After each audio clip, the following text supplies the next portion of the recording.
Bem-vindo ao podcast da VegVets, Associação de Veterinários Veganos e Vegetarianos.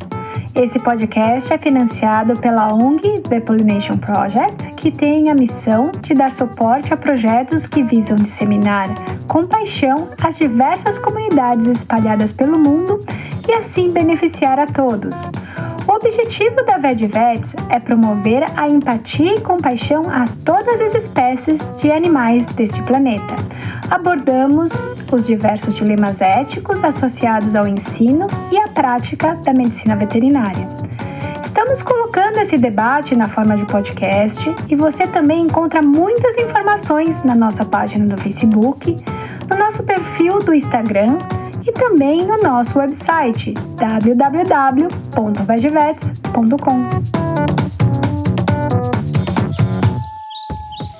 Nesse episódio, eu, Isabelle, conversei com a cientista Ellen Miranda. Ellen é professora do Departamento de Genética e Ciência do Genoma da Universidade Case Western Reserve, nos Estados Unidos. Conversamos sobre as questões técnicas e éticas associadas à clonagem de animais. Confira esse episódio e, se você quiser, deixe seu comentário. Caso você goste do nosso podcast, se inscreva e compartilhe com seus amigos e colegas. Obrigada! A Ellen é cientista e ela é uma neurocientista, então ela entende de genética e de neurociência. É uma pessoa assim que tem uma bagagem profissional, uma experiência para falar sobre isso. Por isso que a gente está trazendo a Ellen aqui para falar, e ela é uma amiga muito querida, uma cientista maravilhosa. Ellen, fale agora sobre você. Obrigada, Belle.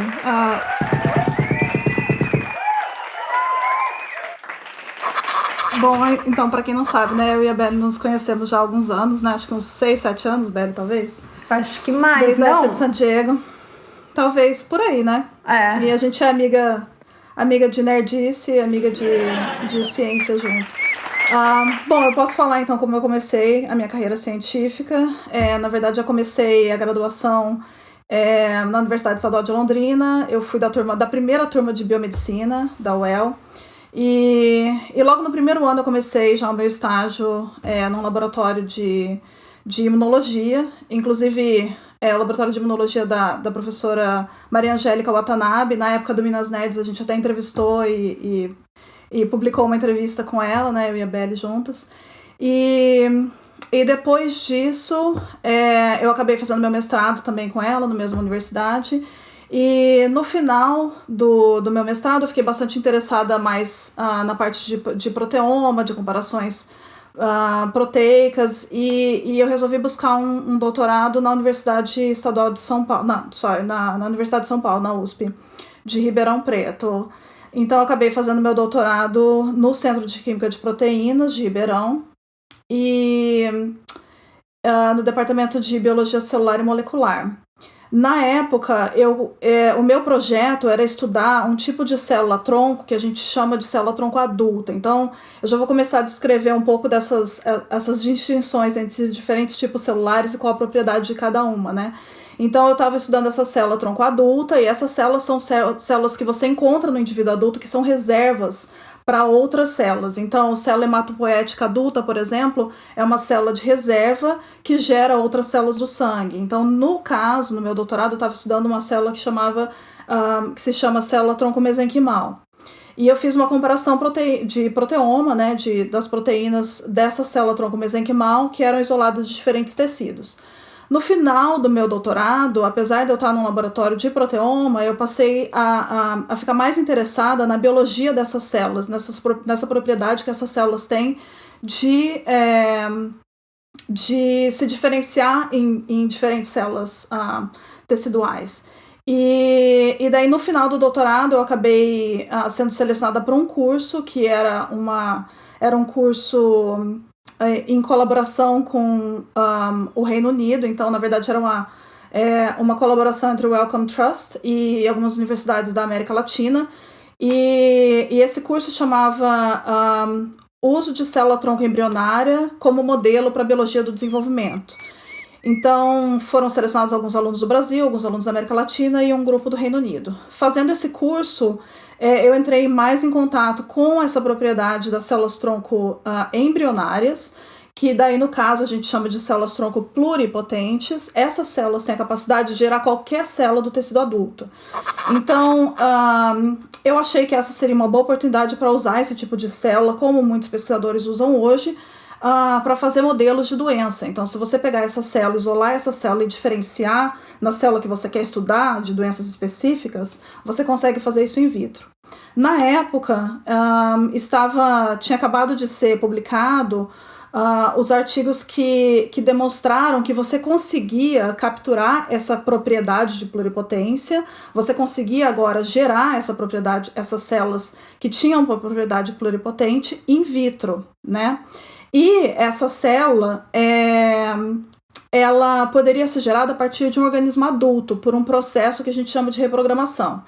Então, eu fiquei bastante interessada nesse processo, nesse tipo de procedimento, e eu acabei entrando em contato com um dos pesquisadores do Reino Unido, né, chama Keisuke Cage, e fui para a Escócia, fui para a Universidade de Edimburgo, que é a mesma universidade onde os pesquisadores que geraram a ovelha Dolly, né, que a gente vai conversar mais sobre isso, saíram. Então, o Reino Unido é muito rico em pesquisa ligada à biologia do desenvolvimento.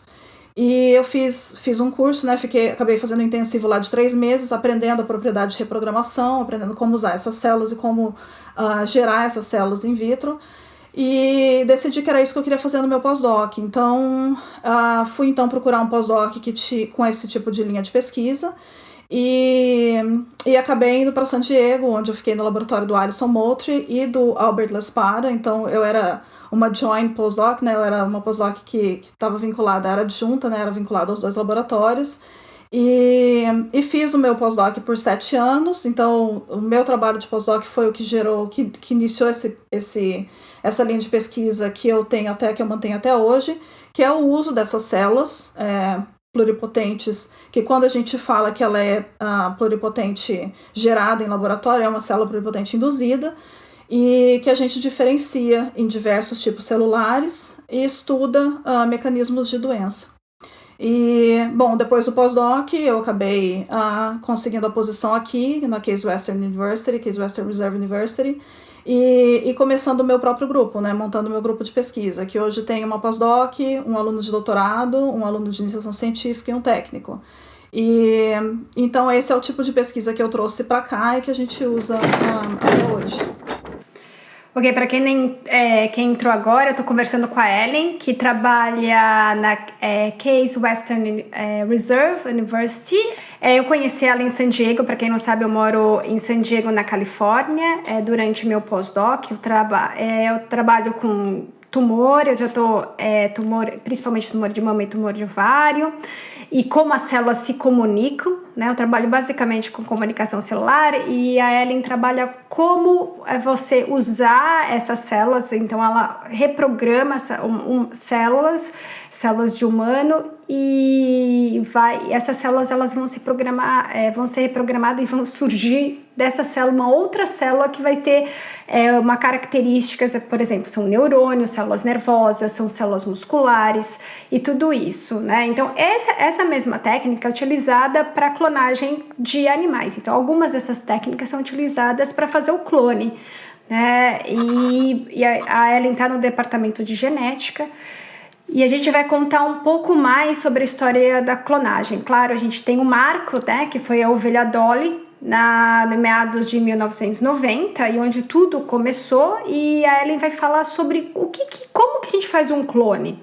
Para nós entendermos, veterinários, o que é isso e como isso pode gerar outro indivíduo, quais as considerações técnicas que vão ser feitas, como isso pode impactar a vida daquele ser que é clonado, né, que a gente fala sobre clone em várias, se a gente for falar sobre ficção científica, a gente fala muitas vezes desse clone. Essa ficção científica é a realidade, na verdade, a gente convive com isso. E a gente também fala sobre clonagem, não só, né, até na novela, né, O Clone. A novela brasileira foi falado sobre clonagem. Então, é um assunto. É claro, quando a gente fala sobre humano, esse assunto vai começar a ter outra dimensão. Como a gente está falando de animais, as pessoas têm que entender que é essa dimensão também. Porque a gente às vezes proíbe, né, a clonagem humana, que é proibida no Brasil e em outros países, e qual o impacto da clonagem nos animais. Eu acho que a gente tem que começar a debater isso, porque tem fatores técnicos e éticos. Só que a gente tem que ter argumentos para isso, não somente falar, não, eu sou contra. A gente tem que chegar ter evidências científicas e fatos para falar sobre isso. Ellen, você pode contar mais sobre o histórico da clonagem? O que é um clone? Quantos animais já foram clonados? Você pode dar essa revisão para a gente? Sim, então a gente vai conversar, né, sobre isso. Primeiro, acho que a gente tem que definir o que é clonagem, né? Então, na verdade, clonagem é você produzir uma célula ou uma população celular, um organismo que seja geneticamente idêntico ao progenitor. A gente usa clonagem já há muitos anos na biologia celular e molecular, dentro do laboratório, para pesquisa, mas essa clonagem, em termos didáticos, ela pode ser dividida principalmente em dois tipos, que seria a clonagem natural e a clonagem artificial. A clonagem natural, o exemplo disso é a divisão, a reprodução assexuada das bactérias. Então, cada bactéria que se reproduz assexuadamente, ela produz indivíduos, né, bactérias que são exatamente iguais, geneticamente iguais à bactéria progenitora. Na clonagem artificial, que é o que a gente vai focar hoje, a gente pode agrupar em diferentes compartimentos, como a clonagem genética, né? A clonagem de genes, então é quando você faz cópias de genes, cópias de segmentos de DNA, e esse é um tipo de técnica que a gente usa muito corriqueiramente no laboratório, para expressar proteínas específicas ou para identificar algum tipo de mutação no gene. A gente usa isso normalmente. As outras técnicas que a gente vai discutir mais é a clonagem reprodutiva e a clonagem terapêutica. Primeiro eu vou falar da clonagem terapêutica, que seria você utilizar células-tronco, fazer a enucleação dessas células-tronco, inserir um novo núcleo daquela célula que você quer reproduzir, e você gerar células-tronco pluripotentes, na verdade, células-tronco embrionárias, e usar essas células embrionárias como uma fonte tecidual nova. Então, por isso que vem esse nome terapêutico. Então, você usa isso ou como uma fonte tecidual ou para estudo de doenças. E essa clonagem terapêutica é o mais próximo do que a gente faz. No laboratório, a gente não precisa passar pela geração do embrião, porque a gente já pega essa célula adulta de indivíduos que têm a doença, uma mutação específica, e reprograma essa célula in vitro, transformando essa célula numa célula-tronco pluripotente. Porém, a clonagem da qual a gente vai discorrer mais sobre hoje é o que a gente chama de clonagem reprodutiva, que são essas clonagens onde você gera animais complexos, né, organismos complexos, a partir de um progenitor único, a partir de uma célula única que tenha uma genética, tem um material genético exatamente idêntico ao progenitor. Tá. Então, só para revisar, então a gente tem clonagem natural, que é a coisa mais simples, né? Uma bactéria se divide em outra, que é uma reprodução assexuada. A gente tem aí a clonagem artificial, que seria a terapêutica, você pegar uma célula do indivíduo já adulto e fazer com que essa célula se transforme num abrangente, como se fosse assim, ou que ela possa ter várias funções, né? Uma possibilidade de várias funções. Então, ela pode se transformar em qualquer outra célula. E tem também a clonagem reprodutiva, que a gente vai falar que é o que dá origem a um outro animal. Então você vai usar de um animal, uma célula de um animal adulto e vai fazer com que essa célula se transforme em outro indivíduo. Então ela vai ter que ter todos os processos ali para essa célula que vai, vamos supor, eu quero fazer o meu clone. Então eu vou ter que tirar as células geralmente é da minha pele, e aí eu vou pegar e fazer essa clonagem, né? Vai virar um embrião, e esse embrião tem que ser, no caso, tem que ser gerado em um outro indivíduo para se transformar nessas células num indivíduo. Então é todo esse processo que é chamado clonagem reprodutiva. Ellen, agora quais são as espécies de animais que já foram clonados que a gente tem dados na literatura? Então, na verdade, são várias, né? A gente não ouve falar de todos eles, mas antes mesmo da Dolly foram clonados sapos, camundongo. Porém, com o marco da Dolly, que foi em 1996, quando o Campbell e o Wilmer clonaram a ovelha Dolly, foi um marco porque foi o primeiro mamífero que foi clonado usando células adultas. Até então tinham sido usadas células de embrião, núcleos de célula de embrião, porque o núcleo é onde você tem todo o armazenamento genético, onde está o DNA. Então você usa o núcleo de uma célula, no caso da Dolly, foi usado o núcleo de uma célula adulta, no caso foi um fibroblasto, e foi usado um ovo, né, que foi enucleado, foi retirado o núcleo, você insere então o núcleo da célula que você quer clonar, do indivíduo que você quer clonar, e daí esse indivíduo foi gerado a termo e até chegar à vida adulta, né, que foi o caso da Dolly. Mas depois disso já foram clonados ovelhas, gado, carneiros, porcos, coelhos, gatos, cachorros, que é o que a gente vai tratar hoje também, cavalos.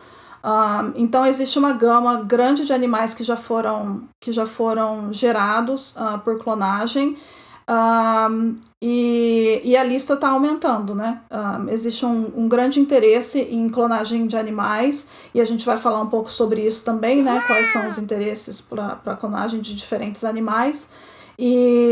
Enfim, essa lista vai aumentando. Ellen, muito, muito obrigada pela essa informação. Se vocês quiserem fazer algum comentário, questões, podem deixar aqui no chat, a gente vai começar a responder. Então, como a Ellen falou, a gente já tem evidências na literatura mostrando que várias espécies de animais já foram clonadas, né? Então foram clonadas a partir de um indivíduo adulto, né, de células de um indivíduo adulto, e a partir dessa célula transformou um organismo que é geneticamente igual, né, similar.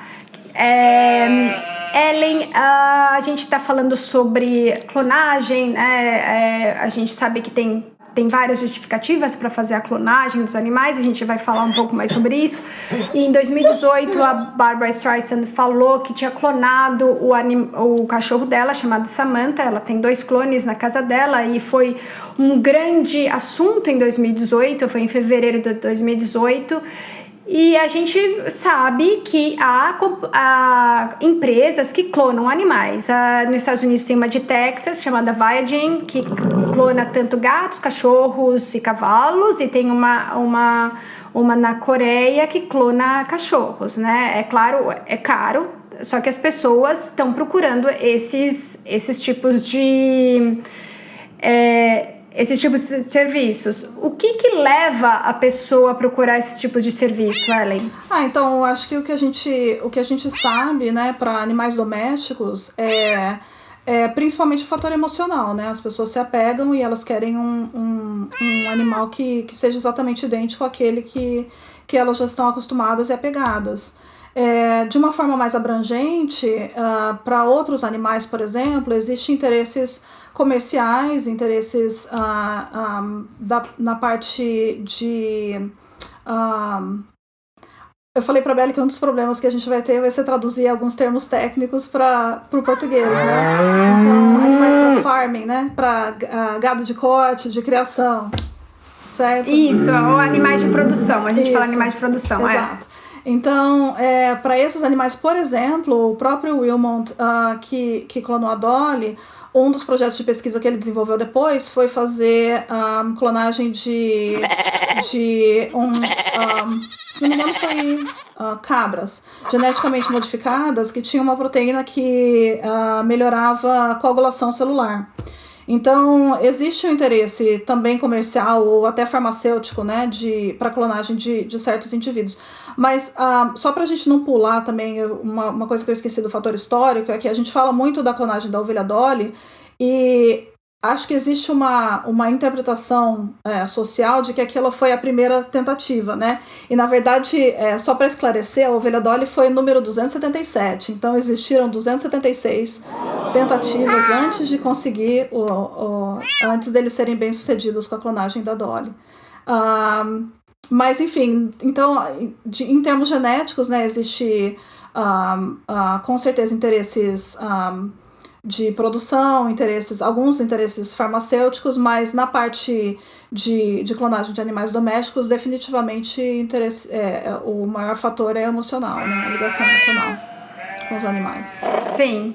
E eu estava numa conferência de veterinária e a Biogen tinha uma tenda, né, no meio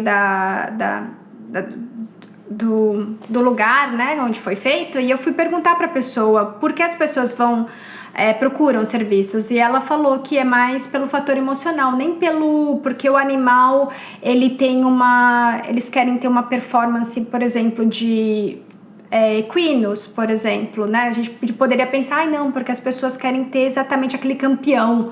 Não, é pelo fator emocional. Então a gente vai falar os preços para clonagem de um gato é $25 mil. Cachorro é um pouco mais complicado, então vai para $50 mil, e para clonar um cavalo, $85 mil. Então as pessoas, elas pagam por isso, e quando eu perguntei pelo preço, a pessoa falou, não, é como se fosse fazer uma fertilização in vitro para uma mulher que quer ter filho e não consegue. Então existe essas pessoas que elas estão muito apegadas aos animais. É difícil, às vezes a gente não tem profissionais que vão lidar com o luto dos animais. Muitas vezes esse luto é menosprezado e a gente não entende, a gente às vezes não está preparado para lidar também com esses tutores, esses pacientes que chegam com uma carga emocional muito grande, que eles acabaram de perder um animal e eles querem ter aquele animal para sempre. E é isso que as empresas colocam como as frases de efeito: eternizem o seu amor, prolonguem suas memórias com os animais. Existe aí uma conexão muito extremamente emotiva para as pessoas. Então é importante a gente saber, e nós veterinários começarmos a falar como a gente pode lidar com o luto das pessoas, né? Eu acho que uma coisa que você tem razão, e eu acho que uma coisa que é importante, bom, eu não sou veterinária, né, eu acho que como já ficou claro, mas só o meu aviso, né, mas eu acho que uma das coisas que é importante para nós como cientistas é que as pessoas tenham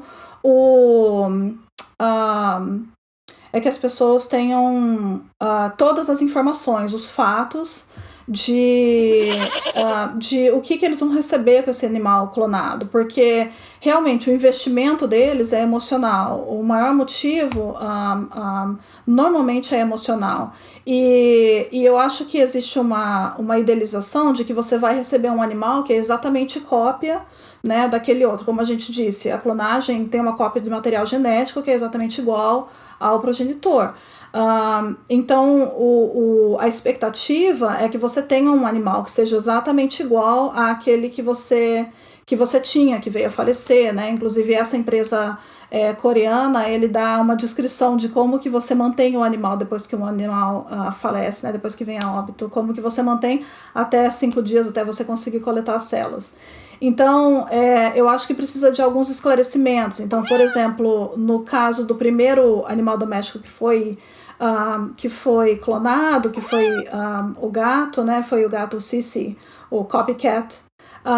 Eles já identificaram logo de cara que a pelagem deles, o padrão, né, das manchas era completamente diferente do animal que eles tiraram o núcleo, né, do material do animal original.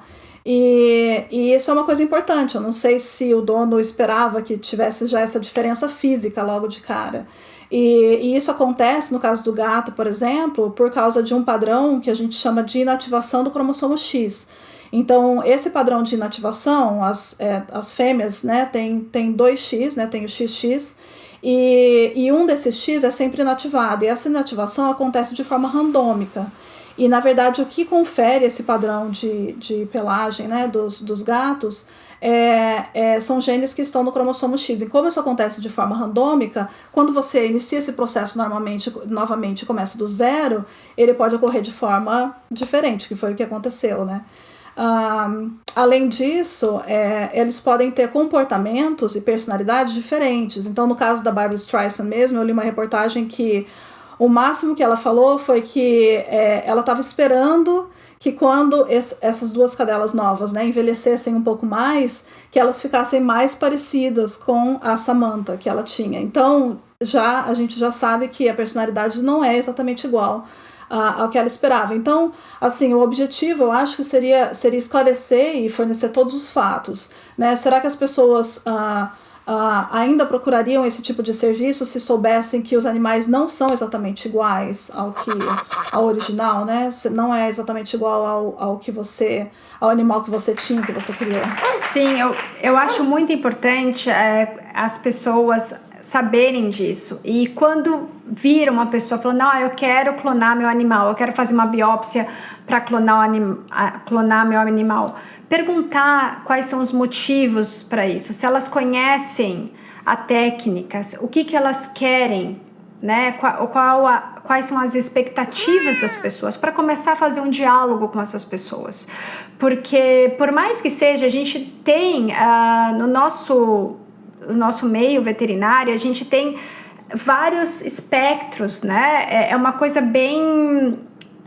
a gente tem que lidar com vários espectros de pessoas, expectativas, pessoas que não têm dinheiro, pessoas que querem pagar tudo o que elas querem para aquele animal, e é muito complicado, porque a gente tem que saber lidar e saber, muitas vezes, ouvir e saber o que a gente pode procurar de material para assessorar aquela opinião, porque se não for com você, ela vai procurar outro profissional, e muitas vezes, será que aquele profissional também tem todas essas informações? Como vai ser isso feito?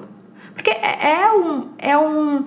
a pessoa está ali no desespero, né? Porque a gente não tem essa possibilidade com humanos, porque é proibido.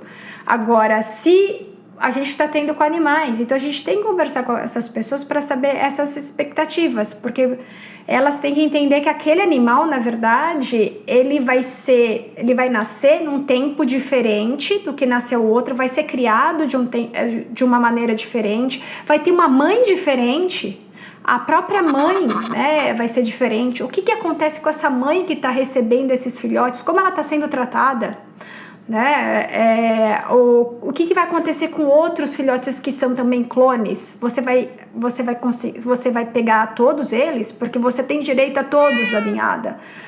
Se nascer 5, você vai ficar com 5 gatinhos? Então, tudo isso a gente tem que falar. Eu acho que o diálogo é muito importante. Chegar para a pessoa e falar, não. Você tem que entender o que a pessoa está passando. É muito importante entender e ir com fatos. Eu falo, olha, eu quero te ajudar. E isso é muito importante, porque a gente tem esse serviço e pessoas estão fazendo. Uhum. Sim, se já não ficou claro, né? Na verdade, esse serviço é legal, né? É legalizado aqui nos Estados Unidos pelo FDA, pela Food and Drug Administration dos Estados Unidos. É legalizado a clonagem de animais, tanto de grande porte quanto de animais domésticos. E para animais de grande porte, inclusive, é legalizado o consumo e a venda, né, desses animais. Então, o único empecilho, por enquanto, para não se usar esse método em larga escala é o preço, porque realmente é extremamente caro. né? Mas essas coisas têm que ser discutidas cada vez mais, uma vez que essas técnicas já existem, que essas clonagens já estão acontecendo e com certeza vão fazer parte do futuro, né?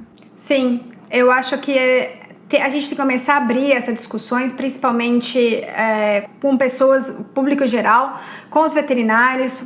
O que acontece, nós veterinários, Ellen, a gente não tem esse tipo de discussão na universidade e até após, e como a gente vai lidar. Então, para quem não sabe, tem esse livro gigante aqui que tem isso também, tem todos os dilemas éticos que a gente passa, chama Veterinary Ethics, que é ética na veterinária, e Navigating Tough Cases, que é tipo, como você vai direcionar casos muito difíceis, e um desses casos é esse. Como que você vai? O que você sabe? O que você entende sobre clonagem? O que a gente sabe? O que tem na literatura? Por exemplo, se uma pessoa chega você trabalhar com equinos, ele quer fazer uma biópsia do cavalo dele porque é campeão e ele quer ter um clone daquele cavalo campeão, porque teria teoricamente mais chances, né? Só que não tem dados na literatura mostrando que um clone tem mais possibilidades de ser um campeão. Né? E além disso, a gente sabe que clones de potros geralmente precisa fornecer mais assistência veterinária do que potros não clonados. Então, isso tudo, o que a gente está fornecendo para esses animais? Qual é o bem-estar desses animais? Né? Será que eles são totalmente saudáveis? Ellen, o que você acha sobre a saúde dos clones, né? O que a gente fala sobre isso? Então, uma das coisas que a gente tem que discutir quando fala nesse assunto sobre clonagem, utilizando células adultas, né, de outros organismos, de animais já adultos, bom, por exemplo, no caso da ovelha Dolly mesmo, né, a gente sabe que ela sobreviveu apenas por 6 anos. O caso no caso da ovelha Dolly, ela faleceu por complicações por uma infecção viral, porém, eles já tinham identificado sinais de envelhecimento precoce, como artrite e outros marcadores. Então, existem alguns fatores, como, por exemplo, o tamanho de um segmento do DNA que vem no final dos cromossomos chamado de telomerase, né, de telômeros. Então, o tamanho dos telômeros, por exemplo, pode influenciar num envelhecimento precoce. Os telômeros, normalmente, de células adultas são menores do que células embrionárias, e isso vai encurtando com o tempo. Então, é um dos contribuidores, é uma dos fatores que pode contribuir para esse envelhecimento. Outras coisas são mutações no DNA mesmo, que acontecem devido a envelhecimento, né? Ao processo natural celular, que passa por estresse oxidativo e outros fatores que podem inserir mutações no genoma, e isso, já vindo de uma célula adulta, pode ser carregado depois para o clone, no caso. E um outro fator é o fator epigenético, que, na verdade, a gente define a epigenética como os fatores que levam, os fatores não genéticos que controlam a expressão dos genes. Então, se a gente pensa numa analogia de que o seu material genético seria a biblioteca, né, que guarda todo a informação que você precisa para viver, a epigenética seria você entrar nessa biblioteca e decidir qual livro vai ser aberto e qual livro vai se manter fechado.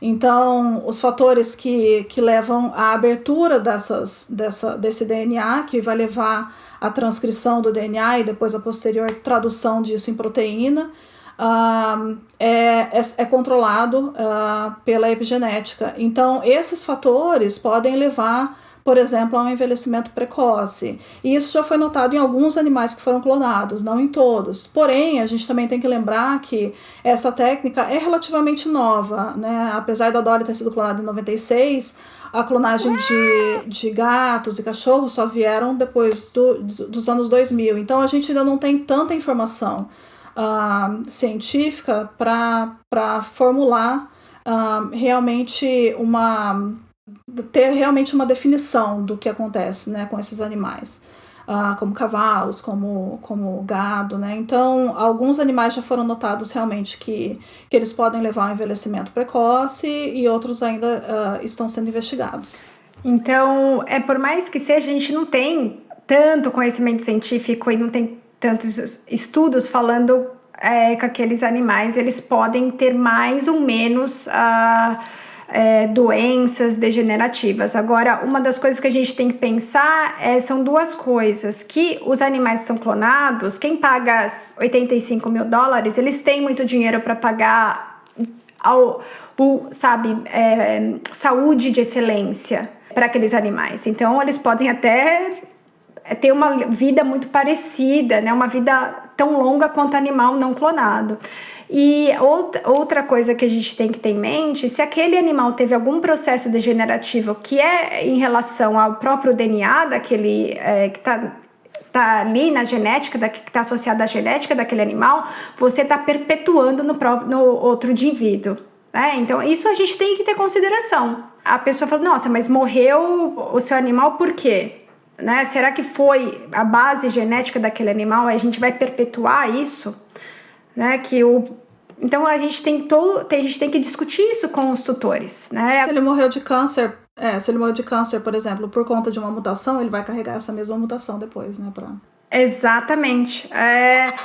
Alguém falou aqui que eu li que querem clonar animais para gerar órgãos para humanos. Ellen, o que você sabe sobre isso? Na verdade, os estudos que falam sobre gerar... eles falam de gerar órgãos que sejam compatíveis para transplante em humanos. E essa é uma das justificativas para a clonagem de porcos, por exemplo, porque existe uma maior... associação, né, entre a clonagem de porcos e o uso desses órgãos depois para transplante em humanos, né? Mas isso até agora que eu tenha conhecimento não foi realizado. Mas já foram clonados porcos, mas não que esses porcos tenham sido utilizados para transplante por enquanto. Mas sim, existe esse tipo de pesquisa. Tem outra pergunta aqui. Existe alguma informação sobre possível tentativa de clone de humanos, mesmo sendo ilegal? Então, na verdade, o que eles já confirmaram é que é possível. Então, essa técnica, né, que é essa técnica de enucleação, a gente chama de Somatic Cell Nuclear Transfer. Então, é transferência nuclear de célula somática. Essa técnica já foi publicada com células humanas, né, utilizando células humanas, e eles levaram essa diferenciação até a divisão de 8 células, porque a gente sabe que todos nós viemos a partir de uma célula só, né, da célula do zigoto, né? Então eles conseguiram diferenciar essas células em até 8 e depois terminaram essa pesquisa, porque realmente é ilegal você clonar um ser humano. Existiu... Se não me engano, foi em 2000... Você se lembra o ano, Belly? Um grupo sul-coreano disse que... Ai, peraí. IVA. Isso. Que é a IVA? IVA. IVA. Então, teve um grupo coreano que tinha publicado um artigo dizendo que tinha clonado. Na verdade, esse grupo... eu tenho o nome do pesquisador aqui. Esse grupo, na verdade, a maioria dos... Clone 8, não? Huang. A maior parte dos dados que saíram desse laboratório, na verdade, depois foram descobertos que não eram dados reais, né? Então, foi retratado. Esse artigo foi retratado. Então, até agora, não existe nenhuma confirmação de que isso foi feito em nenhum outro país. E aqui nos Estados Unidos existe foi publicado essa pesquisa que levou essa divisão até a divisão celular de 8 células. Acho que foi em 2002 que eu vi aqui o IF, que eles falaram. Então foi no começo dos anos 2000, né? Só que na verdade, a gente não sabe muito bem, né, se isso aconteceu ou não. Não foi publicado e nada, né? E muitos dados que saíram do mesmo laboratório depois foram retratados, porque eles viram que vários desses dados não eram verídicos. Mas assim, como aconteceu essa decisão de tornar ilegal, né, a clonagem humana, eu acho que é importante a gente discutir essas coisas antes que elas aconteçam, né? Então, você se preparar para o que pode vir, como a ciência tem evoluído, para o que pode vir nos próximos anos e começar essas discussões, né, técnicas e éticas do que a gente vai aceitar como sociedade antes que elas aconteçam. Ainda mais que a gente tem, como para quem não sabe, entrou agora empresas que clonam animais de gatos, cachorros e equinos. Eles fazem, você só dá a biópsia do animal, né, que vai conter as células, eles vão retirar o núcleo daquela célula que é adulta e vai transferir para um óvulo, e depois esse óvulo vai se transformar no embrião e eles vão implantar em animais que é barriga de aluguéis que eles têm, né? Então vão ser fêmeas que vão ser utilizadas. Então tem tudo isso, são todas essas etapas, e como a Ellen falou, são várias tentativas para dar um indivíduo, né? Então não é tão simples assim. Então tem outra utilidade que a gente está falando, que é sobre a de-extinção, que na verdade é fazer com que os animais, né, que são extintos, voltem a existir, que chama de-extinção, né? Então tem até que é uma cabra selvagem que eles tentaram fazer nos anos 2000, que e eles fizeram mais de 200, aí nasceram uns 10, todos eles morreram com problemas de saúde, então é difícil. Então foi assim, foi um montante de dinheiro para esse projeto e que não conseguiu, né? E agora tem outro projeto também que tem o dos mamutes, que eles estão querendo, tem o DNA do mamute, é igual que acontece no Jurassic Park, né, Ellen? Que a gente vê que pega o DNA do mamute, eles não têm todos, então vão completar com o elefante, o DNA do elefante africano e vão gerar no elefante africano.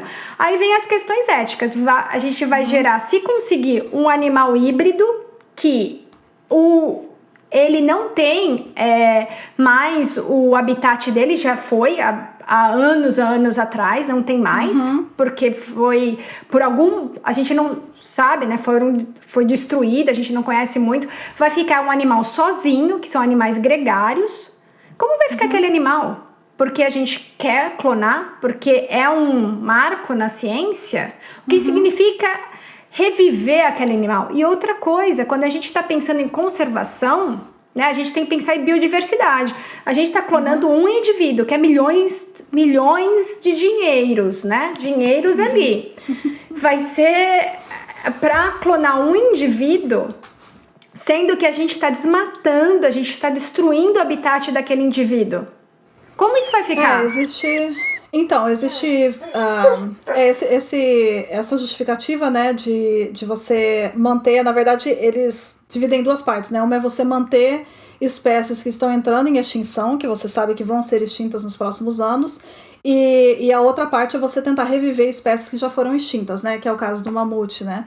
E assim, do ponto de vista biológico, primeiro, como você falou, no caso do mamute, você tem a geração desse indivíduo híbrido, a ideia, né, a expectativa dos cientistas que estão envolvidos nesse tipo de pesquisa é que você, cruzando esses indivíduos por anos e anos e anos, você consegue, em algum momento, você consegue montar o DNA completo e ter o purity, né, do material genético do mamute. Porém, tem várias coisas que têm que ser levadas em consideração. Então, a primeira, da parte biológica, né, esses mamutes, por exemplo, esse animal híbrido, ele seria gerado pelo elefante africano, né? Ele seria gerado na mãe de aluguel, na barriga de aluguel, seria um elefante africano. A gente não sabe se se elas têm todos a nutrição e o que é necessário para gerar esse tipo de animal, né? Isso não é um animal natural, né? Que já viveu, que isso nunca aconteceu na natureza, então a gente não sabe se elas têm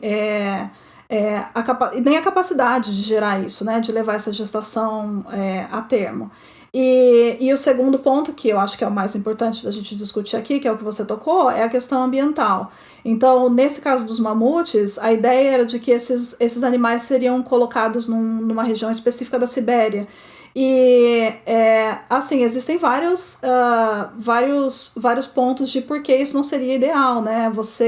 Primeiro que esses animais, eles vivem, são animais que vivem em comunidade, né? E o que você conseguiria investindo milhões e milhões de dinheiros, né? De dólares, de reais, de dinheiros nisso, o que você conseguiria seria no máximo algumas dezenas, talvez centenas, mas não é suficiente para você construir a comunidade que esses animais tinham. E um ponto biológico muito importante também é que você acaba com a variabilidade genética. Se você está criando uma comunidade que vem integralmente de um único indivíduo, e a variabilidade genética é uma dos maiores aspectos que nos leva à sobrevivência, como de qualquer espécie, isso em plantas, em vários tipos de animais. Se a gente acabar com essa variabilidade genética, você transforma essa comunidade, essa espécie, você expõe, você deixa ela muito mais suscetível a ser dizimada novamente. E um ponto importante, né, nessa questão ambiental, na questão da variabilidade genética também, como isso custa realmente muito caro, da onde vai vir esse dinheiro? Então, alguns pesquisadores imaginam que esse dinheiro, o que se espera é que esse dinheiro acabe saindo de fontes que estão sendo usadas hoje para conservação ambiental. Então, se a gente descobrir a conservação ambiental e acabar investindo esse dinheiro, será que esse investimento é um investimento inteligente, né? Então, será que vale a pena a gente gerar esses animais por clone, tentando impedi-los de extinção, se a gente não tiver meio ambiente para que eles sobrevivam no futuro, né? Então, essas questões que a gente queria levantar. Sim, e também, claro que eu acho que é importante, né, a gente falar sobre clonagem, só que a gente vê vários estudos falando que a clonagem não é o que vai conservar os animais e vai impedi-los de ser extintos, né? Uma coisa é você ter 10 animais ali clonados no futuro, só que eles basicamente estão extintos, né? Porque a variabilidade genética é igual, a gente também não sabe qual o impacto de usar essas células de um indivíduo adulto, o que vai ser para a saúde desses animais. E então eles reproduzindo mais e mais DNA de um animal que foi clonado. Como que vai ser uma população inteira que tem base em um clone, né? Então a gente não tem não tem essas informações. Porque, na verdade, a natureza, ela funciona de outro jeito. Ela seleciona pela biodiversidade, não por esse caráter artificial que a gente está fazendo artificialmente e pegando indivíduos aleatórios para fazer esse tipo de intervenção, né? Ellen, você queria falar mais alguma coisa sobre a gente tem 8 minutos sobre de-extinção ou outro tipo de aplicabilidade de clonagens que você acha relevante? Eu acho que o que a gente tinha, o que eu tinha programado mais ou menos era sobre isso. Não sei se tem alguma pergunta que tem alguém no chat que quis. Gente, se vocês tiverem alguma pergunta, podem perguntar. É um assunto relevante que nós devemos conversar sobre isso, abrir o diálogo, né, nas nossas faculdades, entender sobre a genética, entender sobre os fatores que estão associados, o que é um clone, na verdade, porque até saiu recentemente que teve aqui, não foi no Zoológico de San Diego, Ellen, onde sobre o cavalo Przewalski, que é um cavalo, né, que está tem poucos indivíduos, então eles clonaram o indivíduo que eles tinham células do indivíduo dos anos acho que foi de 80, né? Aí o que acontece é a gente tá pegando um animal, né, dos anos de 80, clonado, que foi uma célula adulta, para introduzir, para começar a enriquecer, teoricamente, a biodiversidade daqueles animais. Só que isso é um indivíduo, milhões de dinheiros, como a gente falou. Quase 40 anos depois, né? Quase 40 anos depois, a gente não sabe... Você me lembrou de um ponto também, né? Uma das coisas que... existe uma especulação também sobre o uso dessa técnica, sobre fazer clonagem de alguns animais, especificamente para turismo, né? Então, para você enriquecer o ambiente de zoológicos, ou até para caça, né? Então, existem grupos especulando que esse tipo de clonagem pode ser usado. A especulação é de que seria até no ano de 2070, por exemplo, e até agora o que tem barrado esse tipo de desenvolvimento, o uso dessas técnicas em larga escala é realmente o valor, né? Como são técnicas extremamente caras, por enquanto não é feito corriqueiramente. Mas eu acho que a gente vai chegar num ponto que a gente vai ter que decidir como sociedade. Vale a pena usar esse investimento para você recriar esses animais para caça, né? Para esse tipo de fim, né? Então, são coisas que a gente vai ter que levar em consideração e discutir juntos, né? Se é nisso que a gente quer investir o dinheiro social, né? Sim, é muito importante, porque esse é um estudo que saiu, né? É bem interessante, porque está falando sobre várias formas como os animais... muito provavelmente a clonagem vai ser utilizada até 2070. Então fala sobre caça, utilizar animais clonados em caça, principalmente animais que não existem mais. Então, para aquele caçador que tem aquele estímulo, eu vou caçar um animal raro, então vai ser feito aquele animal raro, às vezes até extinto naquele que, né, futuramente, que não existe mais no futuro, e vai ser recriado para o prazer de uma pessoa matá-lo. Agora, também tem outro ponto muito interessante nesse estudo, falando sobre o direito do ser humano de comer um animal que ele queira, né? Então, vai ser recriado um animal para ele comer, ter o prazer de saborear um animal que não existe mais no futuro. Então, isso tudo a gente tem que levar muito em consideração, porque o dinheiro, na verdade, existe. É a técnica, na verdade, que tá tão cara, que não tá dando, que impede as pessoas fazerem isso. Só que na hora que vai ficar mais barato, isso pode acontecer. Então, o que nós, como sociedade, como a Ellen falou, o que a gente tem, como nós, como médicos veterinários, como nós vamos lidar com isso? Que isso já está acontecendo, né? As técnicas de clonagem estão, assim, são extremamente caras, mas elas vão começar a serem barateadas, né? Daqui 5 anos. Como nós vamos lidar com isso? Com animais sendo clonados, né? Sim. Eu acho que a gente está falando, por enquanto, do custo da técnica e de gerar isso em si. E o custo do treinamento de vocês, né, profissionais da veterinária, e o custo de treinamento de vocês para agora terem que ser treinados em animais que já foram extintos. Exatamente. E assim, e colocá-los no ambiente que a gente não sabe o impacto. Né? Porque por que foi extinto? Né? A gente sabe que é nossas atividades que estão fazendo com que os animais estejam extintos. Então, a gente tem que rever o que nós, seres humanos, estamos fazendo. Sim. Né? Porque os animais não estão conseguindo se adaptar a um pequeno ao habitat que a gente está criando para eles, que é mínimo, ou habitat que não tem comida, que a gente está devastando, ou retirando as presas, ou retirando tudo, né, que eles dependem para sobreviver. Então, a gente está fazendo um modelo caro, né, um modelo bem caro, para colocar num lugar que é estéril. para esses animais, né? Não é... Sim.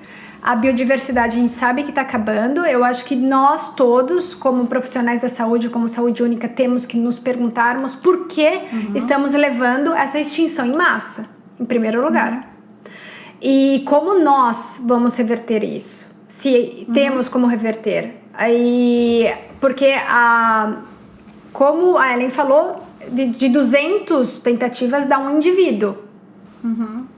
E a gente não sabe se esse indivíduo vai ser saudável, né? Porque a gente não tá falando de qualidade de vida, só sobre... Muitas vezes eles falam só sobre...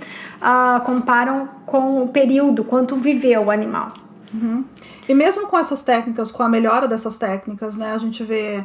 essa eficiência melhorou muito com o passar dos anos, as técnicas melhoraram, a qualidade de vida dos indivíduos pode ser melhor, ainda assim vale a pena, né? Então, na questão do animal doméstico, vale a pena você investir na clonagem do animal sabendo que ele não vai ser exatamente igual, né?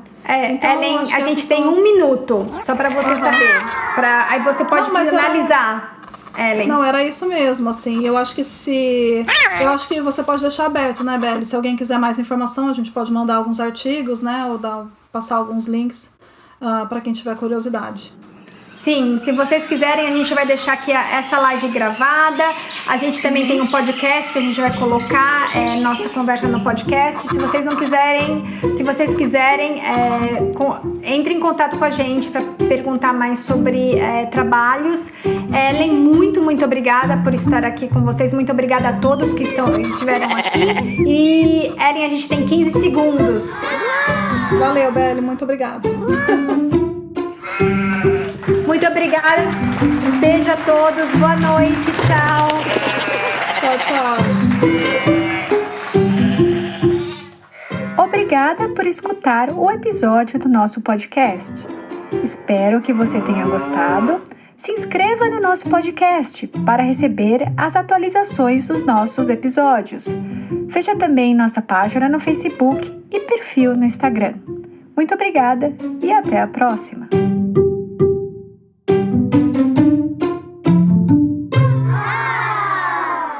This is an Emma Savo production.